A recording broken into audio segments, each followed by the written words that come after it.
Welcome everyone. So we're back to our investigation of forces, and particularly today, and I'm very excited, we're going to be looking at friction. Friction is so important. Up until now in your science, we've ignored friction because it makes our calculations a little more difficult, but actually we all know friction exists, okay? So we're going to look at that today. So where are we going? Well, we need to first understand what is friction. What causes friction? Where does it come from? Why does it exist? Because it's not like we want friction, but it's there. So we have to talk about that. Then we're also going to talk about, can we change the amount of friction that an object experiences? How do we change that? Why do we sometimes put oil in motor cars to oil the parts? Why do we sometimes put oil in doorknobs or things like that? What is the point of that? Why does it make it go quicker or slower, or why does it make it easier to turn? Those are all things where we're changing friction. When you buy new shoes and then they're slippery, this is bad. How can we change that? Why do we need friction? All of those things are important, okay? So when we look at our mind map, which you've seen a few times, we're now looking at friction. So what are our key words for today? Friction, what is it? We'll be able to explain it. But then there's two types of friction. We get static friction and we get kinetic friction. Those are very important. They're both frictions, but they act on objects in different situations. And then we get the coefficient of friction. That value is very important, and we're going to use it lots. Okay? So, looking at friction, let's break friction down a little bit. And the first thing we're going to look at is what causes friction. All right? Now, friction, you know, happens when surfaces rub on each other.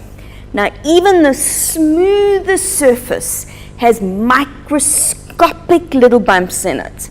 And that's really important. So I've got a little bit of an animation to show you. So here we go. Now, this is a chemistry book and a physics book. Great. And as you can see, there's the particles. So this is the physics book in the green. That's the chemistry book in the blue. Now, those particles are the solids. Now, you know from chemistry, those particles are constantly moving, so they're vibrating. But even with the chemistry book, there's little bumps. Now, you won't be able to feel that with your fingers, because you can't. They're microscopic, so it feels smooth.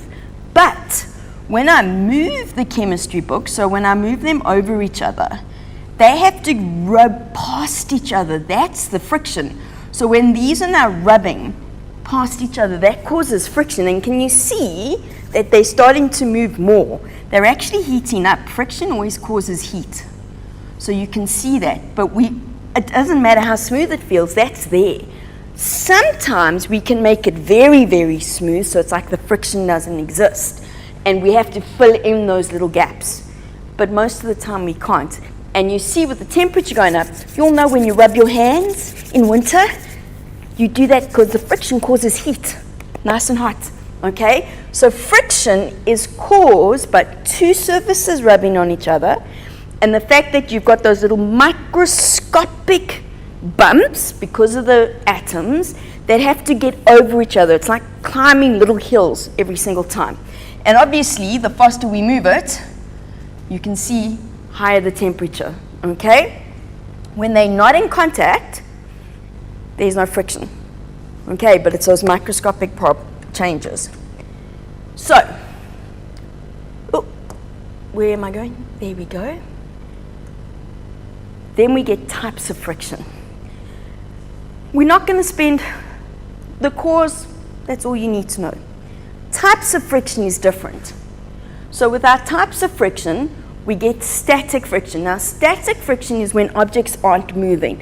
Static means not moving, okay? Like electrostatics, static electricity, charges, stationary.